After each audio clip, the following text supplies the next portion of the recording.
At the peak of my adolescence, I started experiencing a crazy appetite. A Promax appetite that can make you even eat stones.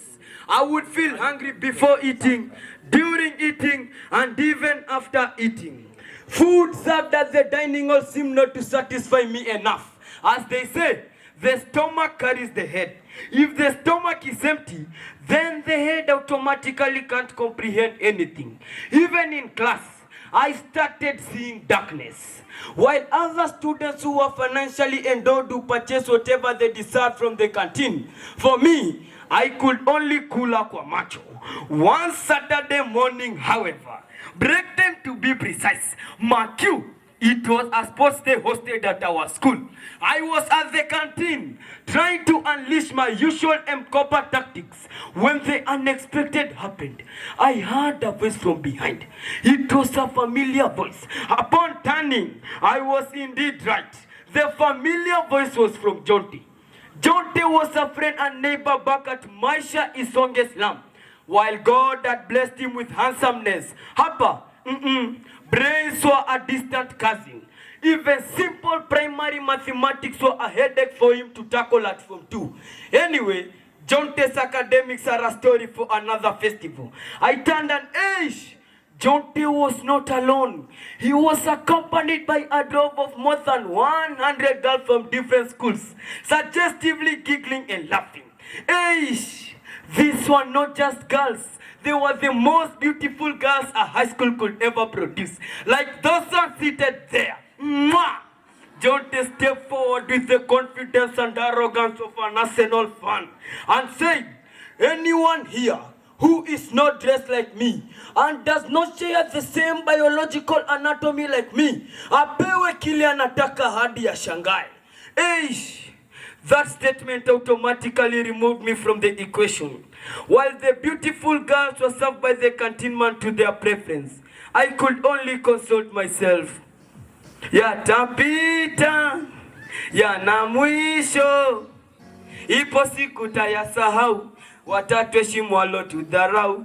And Jonte paid for everything in cash, leaving a disclaimer, keep change. As they walked away, I was left with endless questions with no answers. I was in Form 3. Jonte was a mere Form 2, and upgraded Form 1. And to make the matters worse, we were neighbors back at home. They were actually poorer than us. Where had he suddenly gotten all this money? That evening, I looked for Jonte to seek for clarity, and he responded in actions. He led me at an abandoned house at the edge of the slum. What? I was shocked to find 6 other boys of our age, each dressed expensively and holding expensive phones in their hands. They all ran to Jonte and hugged him, referring to him as Dangote the master, and they broke into song. Atudishi ruhusa kuguza, tunaishi nchi rais utundura, na kisniji wa klik kuna sundo wa shock the lead tunakam kuchunguza. What? Jonte and the other boys would form a gang called Fagia Brotherhood. They could sweep anything and everything of monetary value and sell it for quick cash. Jonte tried to convince me and confuse me to join them, but I refused. I had to focus on my studies so that I could change my family's narrative. 2 weeks later, however, I remember it was during midterm break. Now, during midterm or any other holidays, we do not get the freelance sub at our school. And the adolescent appetite in me was giving me unexplainable trouble. I thought of Jonte and the Fagia Brotherhood. I thought of how I could start making quick money. I could actually stop begging at the canteen. I could actually start solving my family's problems much earlier. I could actually start talking with beautiful girls like Jonte. This is something that I will do during the evening. He wouldn't affect my studies. I threw caution to the wind and joined the Fagia Brotherhood. Kwani iko nini? I wanna be rich. I wanna be famous. I wanna have lots and lots of money.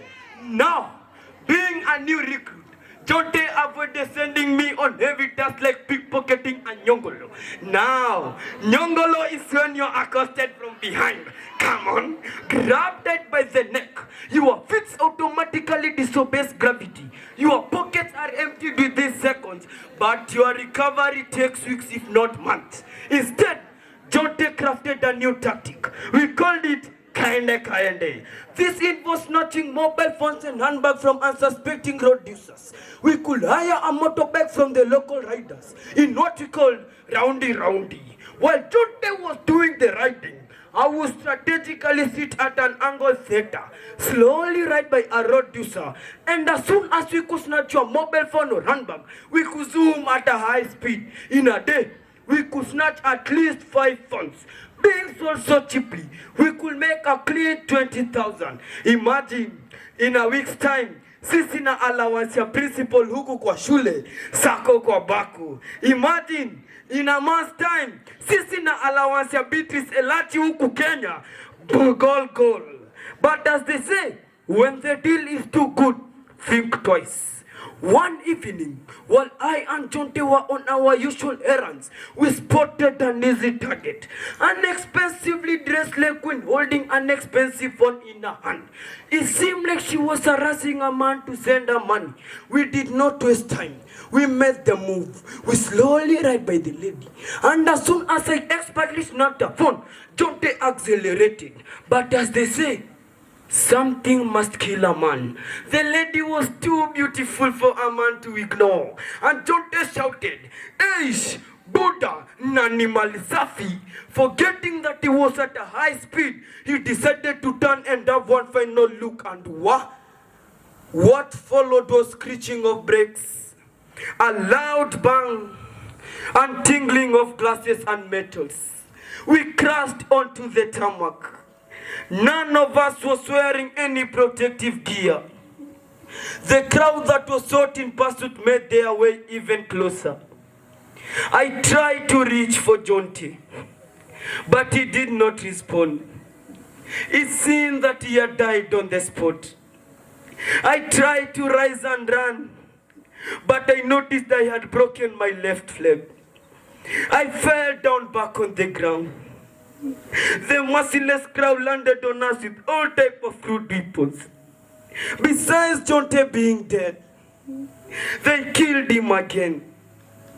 All that I could remember was a woman's voice, shouting at the top of her voice, "Msiwaue, don't kill them. Ni wanafunzi wangu. They are my students." I only woke up finding myself in an hospital bed, surviving with a broken leg and other multiple injuries.